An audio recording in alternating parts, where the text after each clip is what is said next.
Sadler, the composer of the wonderful new Tuba concerto. And to my left, the fellow that brought it to life, our principal tuba player, Eric Henry. Thank you guys for joining us. And well, I'll start off the same way I did last night. Eric, you know, this is now your second time playing through this new piece. How do you feel?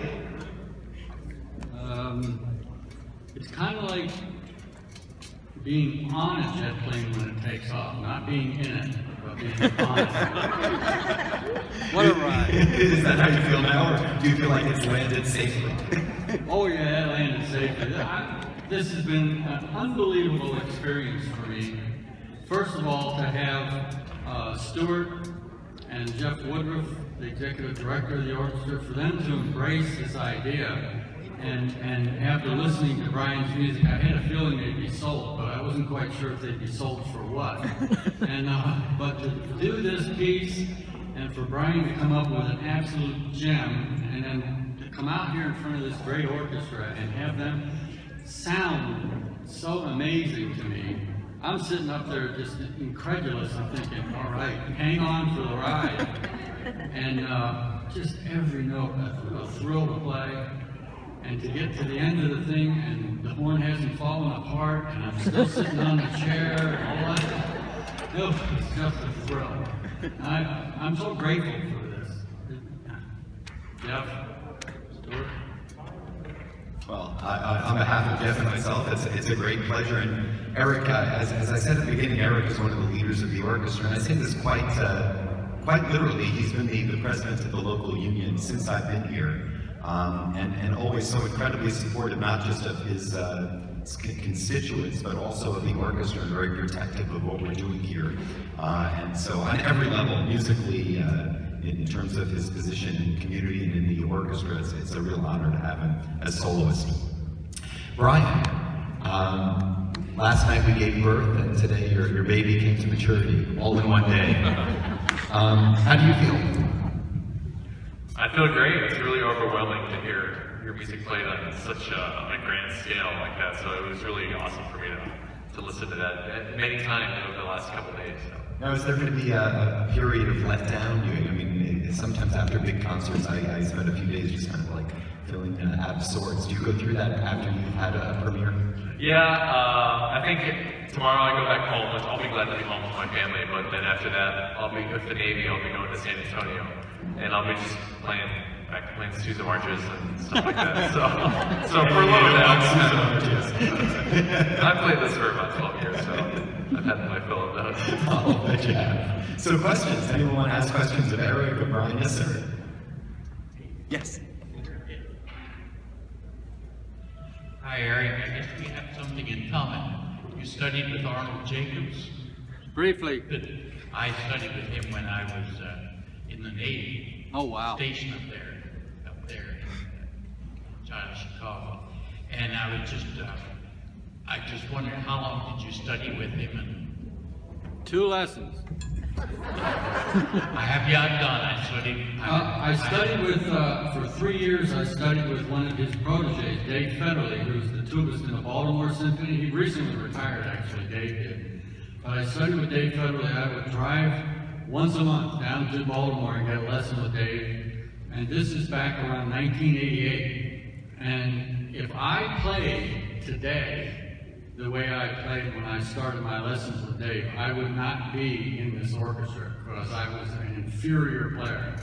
Same with me. That's how much learning how to play efficiently, a la Arnold Jacobs, did for my playing. And today, every note is an absolute joy to play. Whether I'm warming up or whether I'm in front of an orchestra or in the orchestra, I love being in the brass section here. As you can all hear today, that brass section really nails it. And to be part of that, to be the foundation of that brass section is a thrill. Even if we're playing a piece that I don't necessarily consider my favorite. But it's just, just think about the notes. It doesn't matter so much, just play great notes. And this brass section is amazing. It was a great performance. Thank you very much. Other questions? Yes, ma'am. We'll see how this works. First of all, I think you want to leave that that other title in as a subtitle. Yes. This is definitely a kick-ass performance. Thank you. What sort of exercises or things do you do to stay in condition for, I mean, that must take a tremendous amount of wind control for. Yeah, what kind of exercises and things do you do? I mean, other than practicing scales and fingerings, what kind of physical conditioning? That's a really great question, and the gentleman that asked about Arnold Jacobs, one of the things that I learned was it's not about warming up. The lip tissues are so fine that they are ready to go in a matter of seconds as far as being gorged with good red rich blood, oxygenated blood. But the other muscle groups that are involved in respiration when you play are bigger, coarser tissues. And so what I think of it as, it's like a NASCAR race car. And the mechanic, before that car goes out on the track, whether for time trials or to actually run that race, they get under that hood and detail that engine and make sure there's not the slightest bit of inefficiency, because that inefficiency could cause that engine to blow up in the middle of the race. That's a lot of money. So I think of it as maintenance. And every time I sit down to play my horn before a concert and get ready, I'm doing maintenance. I'm doing things that stretch those muscles out. A lot of this is a little bit like a physical endeavor a ball player or an athlete would do.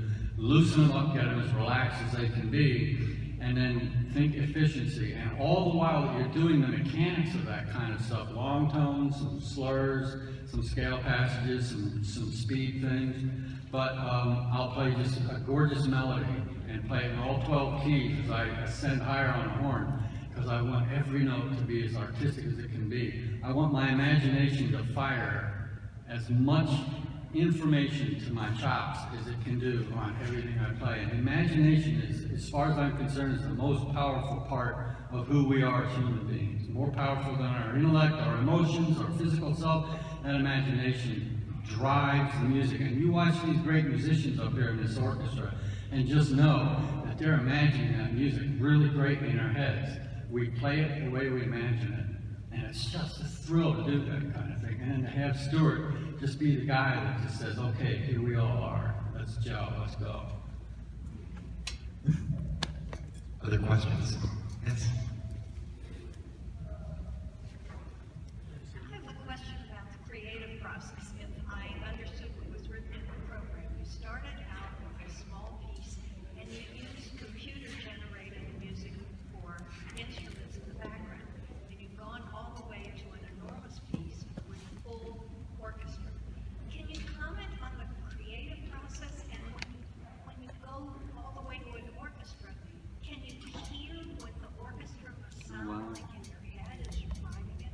Was everyone able to hear that question? So she's talking about the creative process and how Brian goes from working on a computer with computer-generated sounds to today with a full symphony orchestra. When you're composing, do you hear the sounds in your head? Are you able to make sense of that in that way? Yeah, when I first come up with the ideas, I'm usually doing something else, like chores or something like that, and I'll get an idea for a melody in my head, and I've listened to enough music, I've played enough music that I can kind of imagine how it sounds. And I'll take that, I'll put it on the computer, and it'll kind of give me a little bit of an idea of how it would sound by a real orchestra. And sometimes it works out, sometimes it doesn't, and I go back to the drawing board. But usually I'm able to, I've been doing it long enough to where I can get a pretty good idea of how it's going to sound with a real orchestra. But then coming from the creative process and writing it down and doing all the parts and nailing it up here and then coming here and listening, it's just,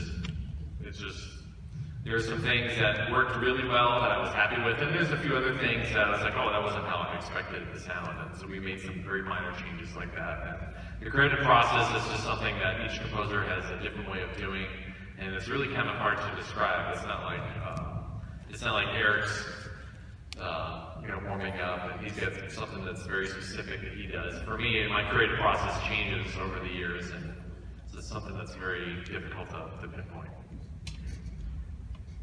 Other questions? Was there some? Yeah, sorry. What actually follows with that? So mine's also about the creative process. Hey, everybody, say hi to my daughter, Gracie. Hi.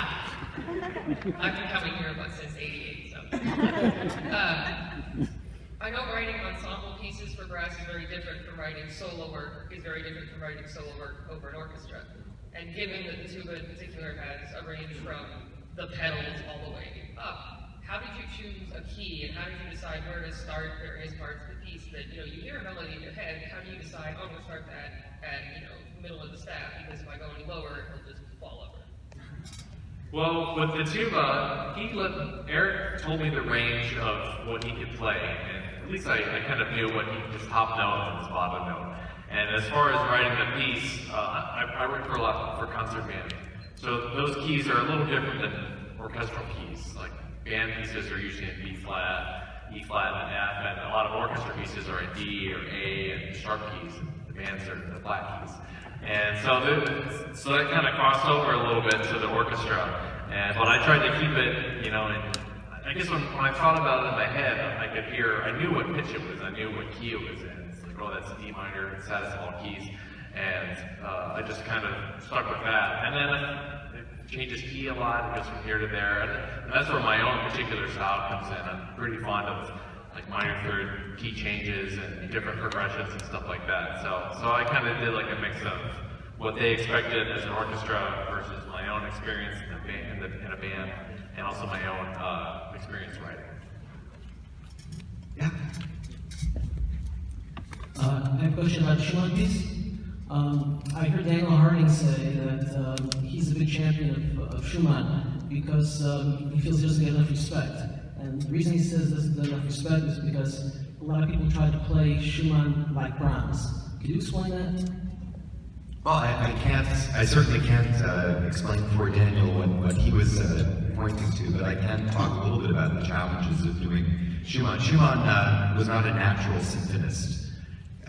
Brahms really was, and Brahms worked on every little detail in great, he was very persnickety to the point of discarding entire pieces of music if he wasn't satisfied 100% with them, throughout all of his manuscripts, throughout all of his studies.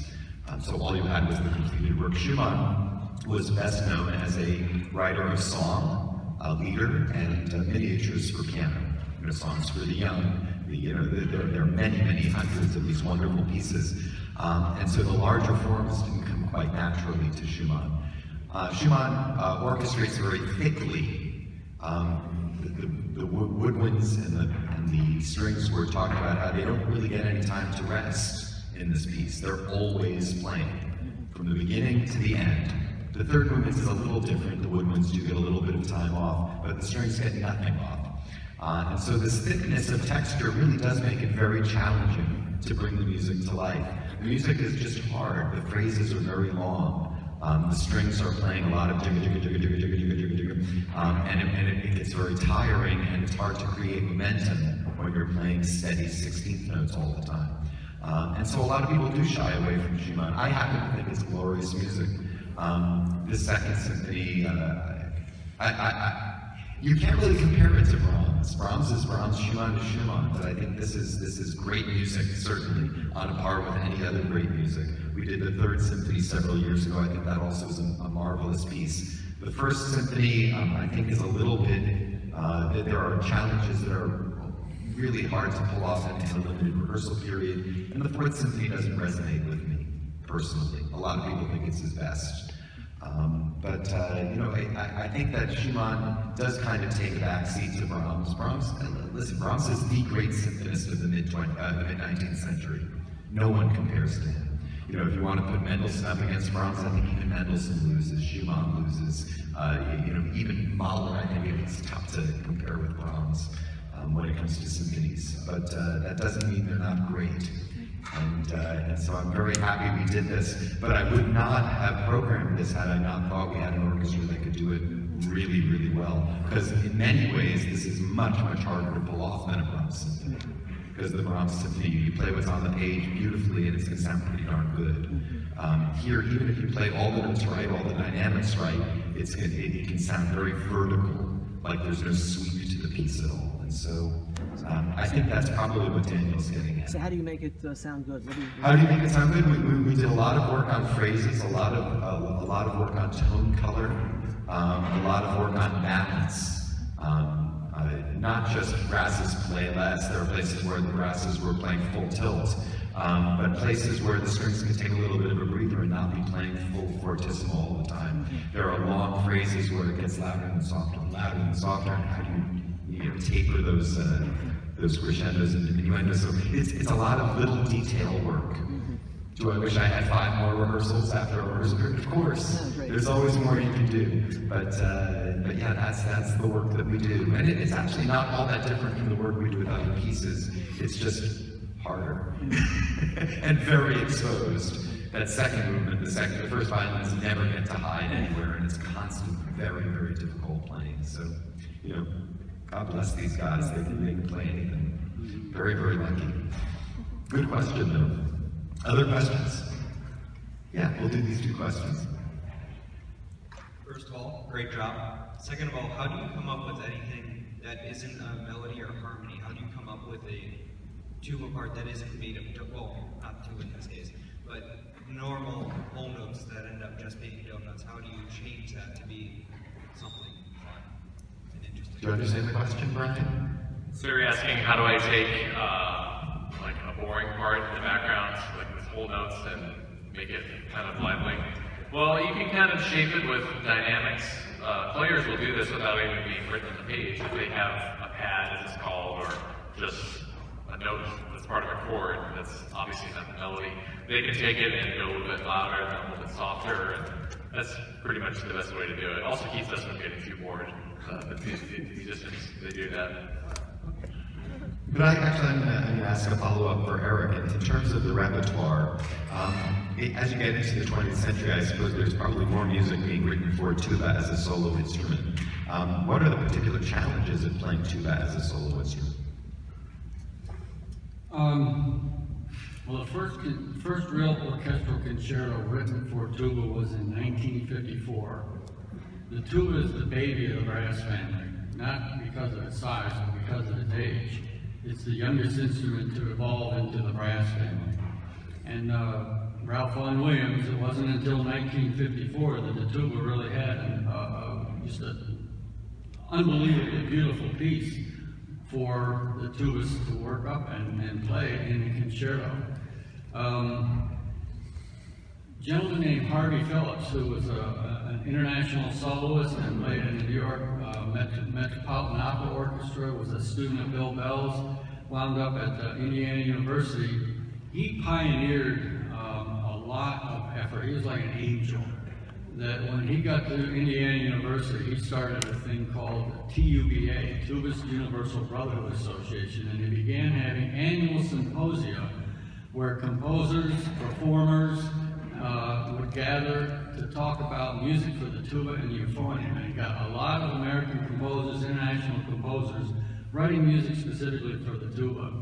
That really didn't, the first one of those symposia occurred in 1973. Yeah, I was a freshman in college. I bought my first tuba at that symposium out in Bloomington, Indiana.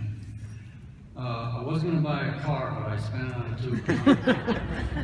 My dad was really proud. Both my parents were really proud of that. They thought that was great. Now he won't kill himself.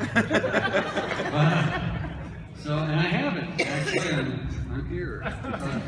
And the challenge, I would think that for a composer, and one of the challenges is that the tuba is not a directional brass instrument like the trombones or the trumpets. The tuba is a conical bore brass instrument, which means the sound is warmer and richer as opposed to directional like a trumpet and trombone.